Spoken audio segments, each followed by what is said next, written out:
Hey kobolds, welcome to a new episode of Chef Bytes.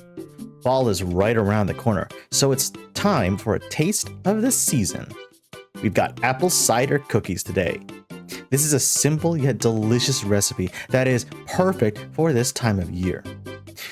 To quote B. Dylan Halls himself, yes, we humans have been baking with apples since the first time somebody baked with an apple. And this recipe continues that glorious tradition while making your living space smell incredible. Let's get cooking.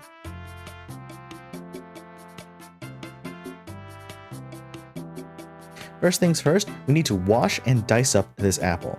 Two of the best kinds of apples for baked goods are Braeburns or Honeycrisps, and the apple that I have here just happens to be a Braeburn. We need a fine dice here to keep the pieces uniform and bite-sized. Also, be sure to remove the core and the seeds as you cut up the apple. No one likes biting into a cookie or a baked good and just finding apple seeds. It's also pretty bad for your teeth, too. Next, grab a quarter cup of apple cider and combine it with your diced apple pieces. Set all of that aside, and then we can move on.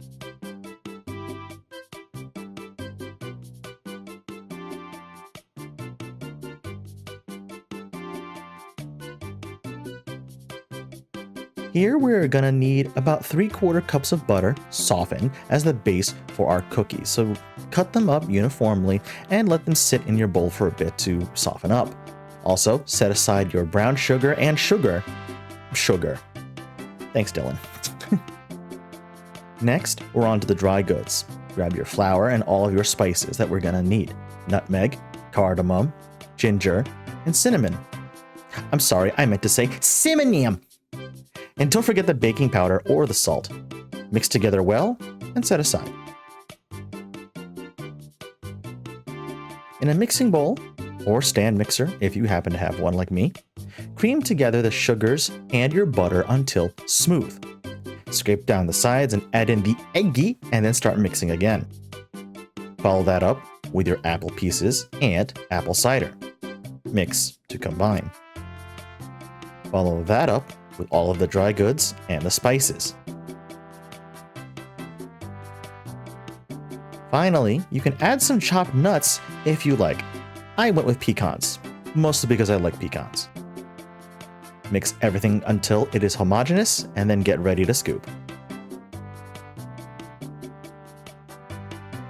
Scoop out your cookie dough onto your sheet trays. Line them with parchment paper if you don't have silpats. Like these. I managed to get 3 dozen cookies out of this one recipe. That's a pretty solid yield. Make room in your fridge and then let them chill for about 10 minutes. Now it's time to bake. Let them go for 350 degrees for 17 minutes. And here's a tip for you. Preheat your oven hotter than you need, in this case, around 400 degrees. Then, when you open the door and the cookies go in, drop the temp back to 350 and then set your timer. The initial spike in heat will help set your cookies and keep the oven at the right temperature even after you open the door. That little baker trick's free. Once they're out of the oven, let them cool, and you can also use this time to mix together the icing for your cookies. Now, I admittedly kind of messed up on this icing. I should have added a bit more powdered sugar to make it thicker and more pipeable, but it was still quite tasty nonetheless.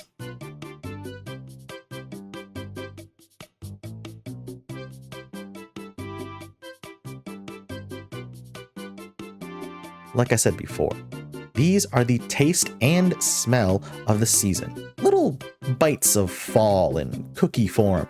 I am 100% making these again when I get the chance, sooner rather than later, and so should you. Enjoy, happy cooking, like, comment, and subscribe for more, and I'll see you on the next one. Later.